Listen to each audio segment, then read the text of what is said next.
Nama saya Bilung Uyau, bekat tua kampung di Long Said ini. Mula-mula kami berusuk padi ataupun tanam-tanaman, yaitu dari orang British koloni menyuruh kami membuat ladang, tanam-tanam sayur dan pisang padi. Mula-mula kami turun-temurun.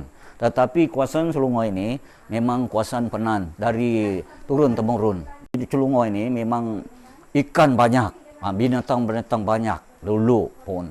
Orang-orang lain tidak ada di sini dulu. Itu yang suruh kami membuat ladang. Setelah itu kami membuat ladang, kira-kira sudah 60 ataupun 100 tahun sudah kami membuat ladang di Kampung Long Said. Nama Kampung Long Said ini, kalau ikut sejarah dia, memang satu pokok buah, yaitu nama buah itu yaitu Said. Said.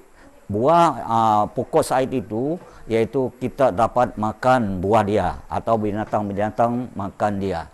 Walaupun kami penan tempat yang lain berpusing-pusingan, karena dulu tidak ada buat rumah, tidak ada tanam, kami pergi tempat sungai yang lain, tapi kami kembali juga berasal kami di Selongo ini dulu. Saya adalah John. Saya adalah ketua kampung dari Long Said. Di penduduk Long Said, biasanya orang bekerja tiap-tiap hari, bergantung kepada apa yang mereka hendak buatlah. Misalnya mereka pergi memburu ataupun kita pergi ke ladang untuk tanam-tanam sayur-sayuran dan membuat ladang. Kebiasaan ada yang pergi memburu lah untuk makanan dalam satu minggu itu satu kali atau berapa kali untuk makanan setiap keluarga lah. Sungai ini kepentingannya bagi orang Penan adalah satu yang terutama untuk kalau tidak ada air, tidak ada air bersih, maka tidak ada macam susah untuk hidup karena kotor atau apapun. Itu yang sumber daripada makan minum lah. Air juga digunakan untuk jalan pengangkutan, menggunakan perahu dari satu tempat ke satu tempat. Tentang obat-obat herbal yang ada di dalam hutan, ada banyak kegunaannya.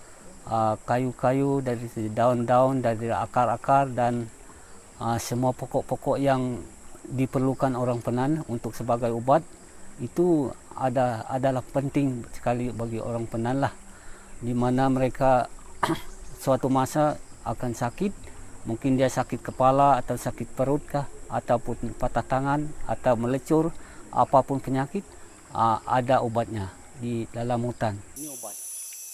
Ini untuk kegunaannya untuk orang sakit perut. Apabila mereka sakit perut, mereka ambil pohon di sini, cabut dan kasih bersih dia, ketuk, kasih ke tempat air panas, boleh minum setiap hari. Masalah kami di Long Said ini, rumah pajang tidak ada, klinik tidak ada, itu tidak ada. Sekolah kami jadi ada peringkat di kita masuk universiti tidak ada. Itu yang kami mau.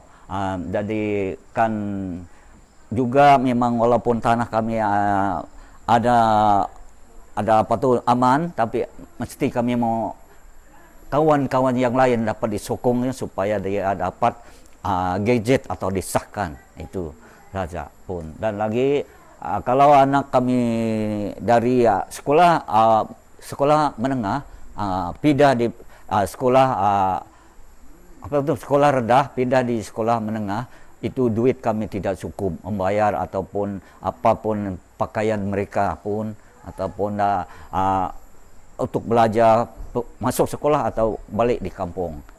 Memang selalu saya minta dulu memang satu sekolah jadi sekolah menengah di sini lagi supaya penan-penan yang lain ada di sini. kena pakai kaki, dorang datang sini. Itu satu permohon. Dengan Antara Penan itu belum pernah memberi satu sekolah menengah di Antara Penan. Sekolah Longside ini dibina tahun 79. Waktu itu saya sudah dewasa sedikit. Pada mulanya awal daripada itu saya pergi sekolah di Longlelang semasa kecil.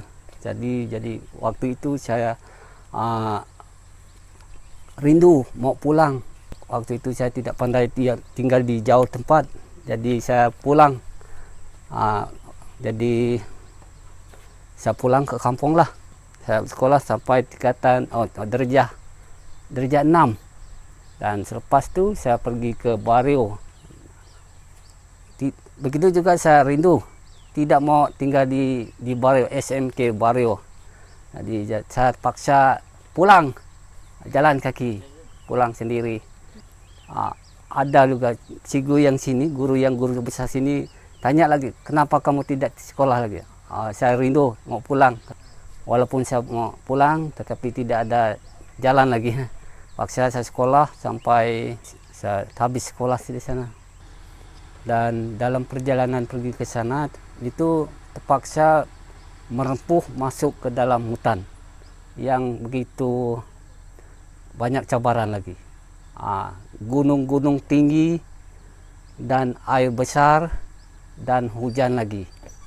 Dan itu yang membuat kami terasa susah berjalan, dan karena perjalanan itu sangat jauh.